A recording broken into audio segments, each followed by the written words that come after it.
वैद्युत विभव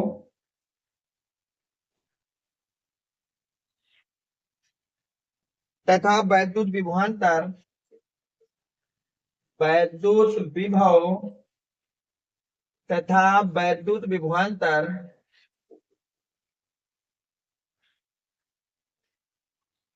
से क्या तात्पर्य है? से क्या तात्पर्य है? इनके मात्रक लिखिए, इनके मात्रक लिखिए। इनके क्या लिखना है? मात्रक। तो आपसे दोनों की परिभाषाएं पूछी जा रही हैं, दोनों क्या पूछी जा रही हैं? तो पहली हेडिंग डालो बेटा, वैद्युत विभव। वैद्युत विभव लिखो। किसी आवेश को वैद्युत विभव, इसमें लिखिए किसी आवेश को अनंत से, कहां से?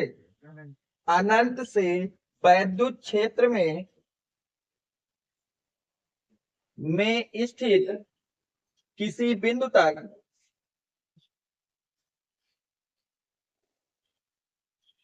लाने में किए गए कार्य, लाने में किए गए कार्य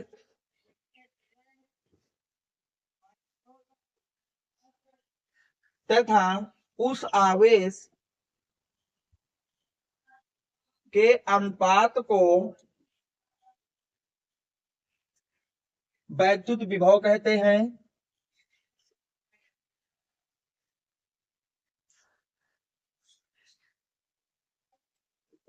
इसे V से प्रदर्शित करते हैं।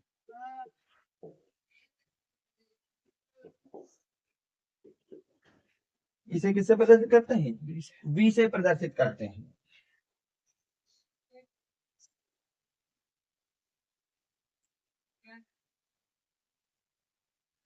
इसे हम लोग V से प्रदर्शित करते हैं। तो पहला सवाल तो हो गया कि वैद्युत विभव से क्या तात्पर्य है। तो कोई भी आवेश हो, कोई भी क्या हो, मान लिया कि ये हमारा कोई वैद्युत क्षेत्र है, ये कोई क्या है, और ये हमारा अनंत है। यहाँ पर एक आवेश Q है। अब उसको वैद्युत क्षेत्र के अंदर किसी भी बिंदु तक, मान लो बिंदु P तक ला रहे हो, तो वहां तक लाने में जो कार्य करोगे, जो क्या करोगे और जो आवेश लाओगे, उन दोनों के अनुपात को ही हम लोग क्या कहते हैं? विभव। ये लिखा गया है कि अनंत से किसी बिंदु आवेश को वैद्युत क्षेत्र के अंदर किसी बिंदु तक लाने के लिए जो भी आप कार्य कर रहे हैं तथा उस आवेश के अनुपात को ही क्या कहते हैं? वैद्युत विभव। तो लिख लें आगे, V बराबर W/Q। V बराबर W/Q। अगला क्या पूछ रहा है? इसका मात्रक। तो लिखे बेटा वैद्युत विभव का मात्रक। ठीक है यहाँ तक? तो देखो दोनों में एक बेसिक अंतर समझ लो ताकि याद रहे, अपने से लिख देना है। अगर आप आवेश को अनंत से, कहां से, विद्युत क्षेत्र के अंदर किसी बिंदु तक ला रहे हो, आवेश को अनंत से विद्युत क्षेत्र के अंदर किसी बिंदु तक ला रहे हो, तो उसका नाम होता है विभव। उसका नाम क्या होता है? और अगर विद्युत क्षेत्र के अंदर इधर से उधर कर रहे हो, विद्युत क्षेत्र के अंदर ही एक बिंदु से दूसरे बिंदु तक जा रहे हो, तो वो होगा विभव का अंतर, यानी कि विभवांतर। विभवांतर कहता है कि आवेश को वैद्युत क्षेत्र के अंदर एक बिंदु से दूसरे बिंदु तक ले जाने के लिए जो कार्य किया है वो, और उस आवेश के अनुपात को। विभव कहता है अनंत से वैद्युत क्षेत्र के अंदर लाने में जो कार्य किया। तो दोनों सेम है, बस थोड़ा सा अंतर है, एक में अनंत से आता है और एक में एक बिंदु से दूसरे बिंदु तक जाता है। ठीक, और क्या पूछा इसका? मात्रक। तो मात्रक सेम हो जाएगा बेटा। W का मात्रक क्या होता है और Q का मात्रक क्या होता है? तो विभवांतर का मात्रक भी जूल पर कूलाम, और जूल पर कूलाम को ही दूसरी भाषा में क्या बोलते हो आप? नोट करो। संधारित्र के, संधारित्र के ऊर्जा घनत्व, ऊर्जा घनत्व से क्या तात्पर्य है?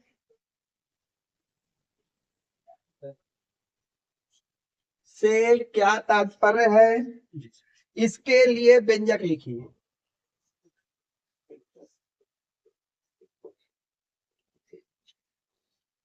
इसके लिए व्यंजक लिखिए। संधारित्र की ऊर्जा घनत्व से क्या मतलब है? सवाल था संधारित्र की ऊर्जा। कल एक सवाल इस तरह का होगा कोई है, और यहाँ क्या कह रहा है? संधारित्र की ऊर्जा घनत्व। तो घनत्व कब आता है? जब आयतन आ जाए। घनत्व कब आता है? जब आयतन। तो क्या लिखोगे? किसी संधारित्र के एकांक आयतन में, एकांक आयतन में संचित ऊर्जा को संधारित्र की ऊर्जा घनत्व कहते हैं। क्योंकि आयतन का सूत्र क्या होता है? द्रव्यमान बटे आयतन। द्रव्यमान बटे, तो इसका मतलब जो एकांक आयतन में जो हमारा आवेश होगा उसी को क्या बोल देंगे हम लोग? ऊर्जा घनत्व। तो हेडिंग डाले बेटा संधारित्र का ऊर्जा घनत्व। ज्यादा कुछ याद नहीं करना होता। अगर तुमको बेसिक चीजें पता है कि घनत्व का मतलब क्या होता है, ऊर्जा का क्या होता है, तो फिर अपने से बना देना है। और जैसे यहाँ पूछा है संधारित्र की ऊर्जा घनत्व का पूछा है, तो ऊर्जा मतलब हो गया ऊर्जा, घनत्व कब आता है? जब आयतन। तो लिख लेंगे संधारित्र के एकांक आयतन में, एकांक आयतन में संचित ऊर्जा, संचित ऊर्जा को संधारित्र की, संधारित्र का ऊर्जा घनत्व कहते हैं।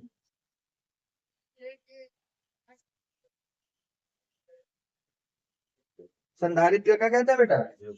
ऊर्जा घनत्व कहते हैं। बस इतनी सी इसकी परिभाषा है। और इसका क्या लिखना है? व्यंजक भी लिखना है। तो व्यंजक तो वही होगा, U बराबर हाफ एप्सिलॉन नॉट।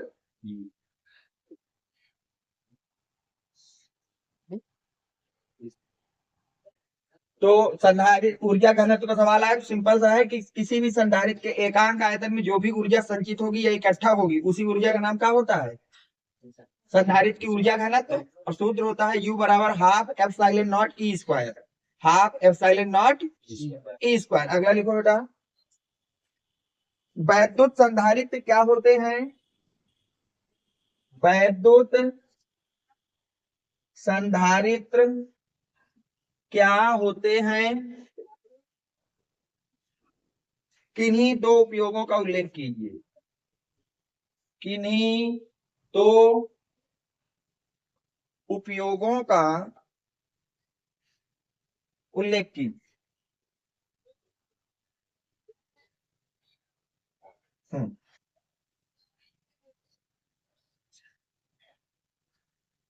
तो पहला सवाल तो है वैद्युत संधारित्र। ये एक बार हो चुका है कि किसी भी चालक में एक ऐसा समायोजन जिसमें चालक के आकार को बिना परिवर्तन किए आवेश चालक के आकार को बिना परिवर्तित किए आवेश की पर्याप्त मात्रा संचित की जा सकती है। आवेश की क्या की जा सकती है? उसी समायोजन का नाम क्या होता है? संधारित्र। तो लिख लो बेटा वैद्युत संधारित्र। वैद्युत संधारित्र एक ऐसा समायोजन, एक ऐसा समायोजन जिसमें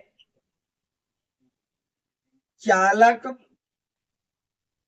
के आकार को बिना परिवर्तित किए, चालक के आकार को बिना परिवर्तित किए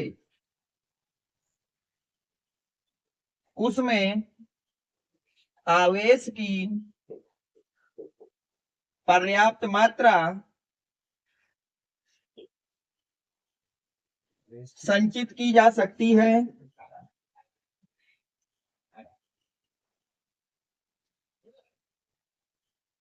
संचित की जा सकती है, वैद्युत संधारित्र कहलाते हैं।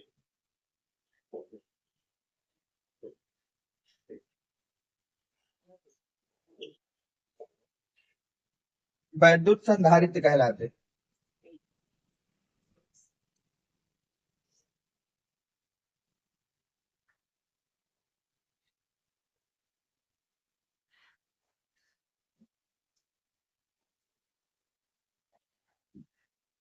हो गया। तो वैद्युत संधारित्र क्या है? फिबारा लिख है। एक ऐसा समायोजन जिसमें चालक के आकार को बिना बदले, चालक के आकार को जितनी आपको आवश्यकता है, जितनी आपको क्या है उतना आप आवेश उसमें एकत्रित कर सकते हैं, उतना ही आवेश उसमें क्या कर सकते हैं। तो इसी तरह के समायोजन का नाम क्या होता है, सही है। और क्या पूछा इसमें, है कोई उपयोग है? तो लिखो बेटा संधारित्र के उपयोग, संधारित्र के उपयोग। और पहला क्या लिखोगे बेटा, आवेश के संचय में, आवेश के संचय में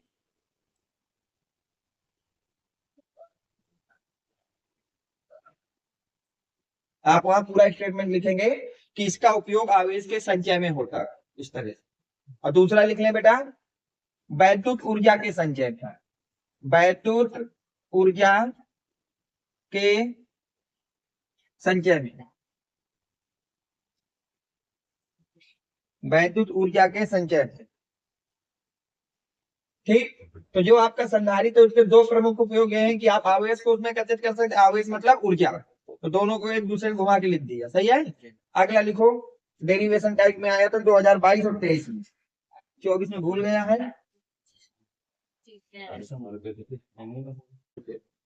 एम द्रव्यमान तथा क्यू आवेश का एक कण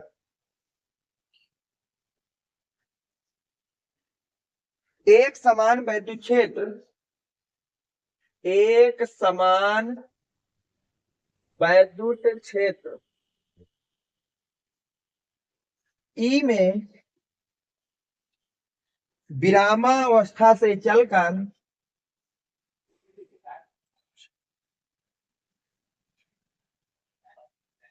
विरामावस्था से चलकर डी दूरी तय करता है। कितनी दूरी तय करता है, डी। सिद्ध कीजिए कि, सिद्ध कीजिए कि कण द्वारा अर्जित वेग, कण द्वारा अर्जित वेग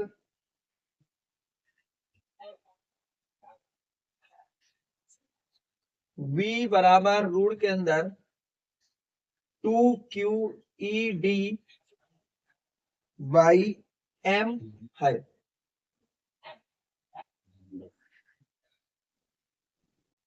तो एक आपका द्रव्यमान है यम, आवेश है Q, उसको एक समान वैद्युत क्षेत्र E में आपने रखा है, जो पहले रेस्ट में है, और फिर वो डी दूरी को तय करता है। डी दूरी क्या करता है, तो वह किस वेग से डी दूरी को तय कर रहा है वो आपको बताना है कि वो इतना होगा। कर पाई हो, वैद्युत विभवांतर के सूत्र से, वैद्युत विभवांतर के सूत्र से एक सूत्र में लिखाया गया है delta V equal to E into D, लिखा गया था E इंटू यल, यल क्या थी, दूरी, तो आपकी बात दूरी उसने क्या कहा है, तो डी लिख दिया। इसको मान लो समीकरण नंबर, सही है। आगे लिखो बेटा गतिज ऊर्जा के सूत्र से,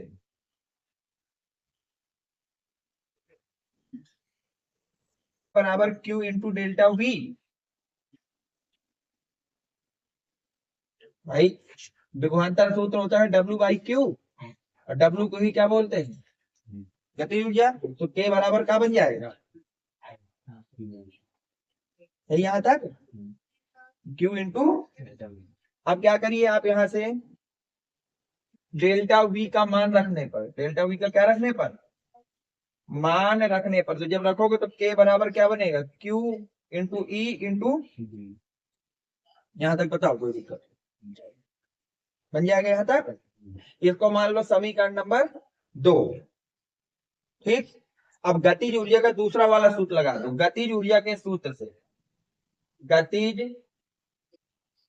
ऊर्जा के सूत्र से, ओरिजिनल सूत्र क्या होता है गतिज ऊर्जा का, half M V square, half M, हमारी गतिज ऊर्जा इतनी है, और फार्मूले की गतिज ऊर्जा, तो दोनों बराबर होनी चाहिए कि नहीं होनी चाहिए। तो समीकरण 1 तथा 2 से, समीकरण 1 तथा 2 से, समीकरण 1 तथा 2 से, तो ध्यान से देखना बेटा, हाफ mv² बराबर QED,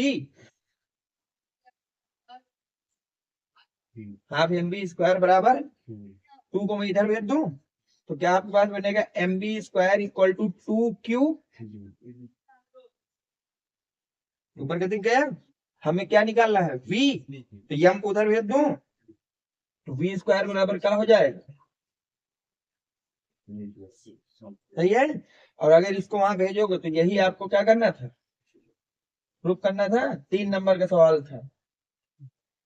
बस उसने खेल क्या किया था कि विभव की जगह उसने वैद्युत क्षेत्र दे दिया था।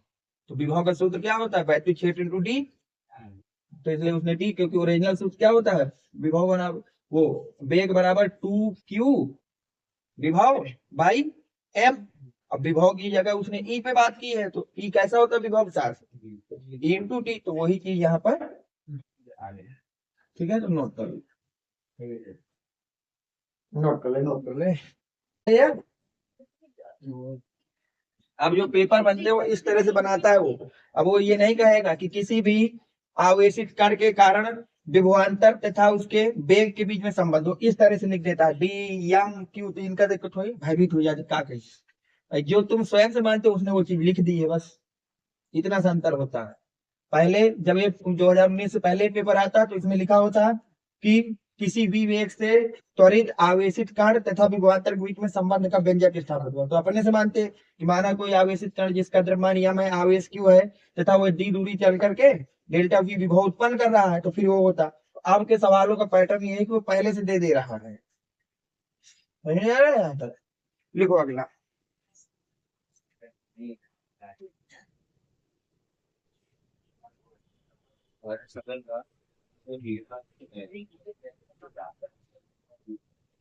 n समरूप संधारित्र, n समरूप संधारित्र,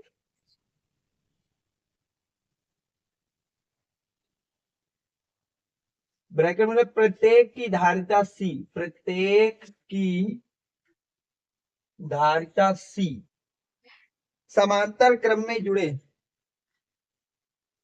समांतर क्रम में जुड़े हैं, जिन्हें V विभव, जिन्हें V विभव तक आवेशित किया गया, तक आवेशित किया गया है। इस समायोजन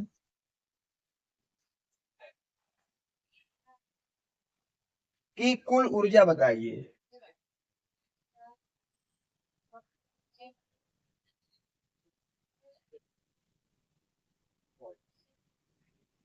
तो बताओ अब देखो इसमें क्या बोला है बेटा कि यन समरूप संधारित है, समरूप मतलब एक जैसे संधारित है, और प्रत्येक की धारिता कितनी है, और उसको किस क्रम में लगाया है, समांतर। तो हम भी लगा लेते हैं, पहला संधारित्र, दूसरा संधारित्र, तीसरा, और इस तरह से बेटा टोटल उसने कितने संधारित्र लगा रखे, यन, सही है। अगर मैं बात करूं बेटा एक संधारित्र द्वारा, एक संधारित्र द्वारा संचित ऊर्जा, संचित ऊर्जा तो क्या होती है बेटा, हाफ CV²। संचित ऊर्जा कितनी होती है, हाफ CV², और ऊर्जा को यू से दिखाते तो मैं यू बना देता, सही यहाँ तक। अब कितने जोड़ रखे n, तो अगर मुझे n धारिता का समायोजन का तुल्य धारिता निकला है, क्या निकला है, तो एक का इतना है और कुल के लिए इससे गुणा कर दूंगा, हो जाएगा खेल। तो लिखेंगे बेटा समांतर क्रम में, किसमें बेटा, समांतर क्रम में जुड़े n धारिताओं का तुल्य प्रतिरोध, धारिताओं का n धारिताओं का, n संधारित्रों का, n संधारित्रों की तुल्य धारिता, की तुल्य धारिता, और जब समांतर क्रम में होता है तो सीधे जोड़ दिया जाता है, समांतर क्रम में हो तो सीधे क्या कर दिया जाता है, तो इसको मान लेते हैं सी डैश, क्या मान लेते हैं, तो हो जाएगा पहला प्लस दूसरा प्लस तीसरा और डैश डैश डैश कहाँ तक, और प्रत्येक की धारिता कितनी है, तो ये बनेगा बेटा सी प्लस सी डट डट डट एन तक। अब सी एन बार जोड़ोगे तो सी डैश कितना आ जाएगा बेटा, एक एक एक 10 बार जोड़ोगे 10, एक एक एक 20 बार जोड़ोगे 20, तो अगर सी एन बार जोड़ोगे तो एन सी, सही है। एक की ऊर्जा है इतनी, तो अगर मुझे इन सब के कारण निकालना है तो मैं सी की जगह क्या लिख दूं, एनसी, सही है भाई। ये क्या है, धारिता। अब हमारी तुल्य धारिता क्या है, तो इसको यहां लिख दिया जा सकता है, तो लिखेंगे बेटा एन संधारित्रों की कुल ऊर्जा, कुल क्या बेटा, ध्यान से देखना, U बराबर एक की ऊर्जा, एक की क्या बेटा ऊर्जा, और गुणे टोटल कितने हैं, एन का गुणा हो जाएगा, तो क्या यहां से ऊर्जा आ जाएगी बेटा हाफ एन सीवी, बस यही आपका आंसर है, नोट कर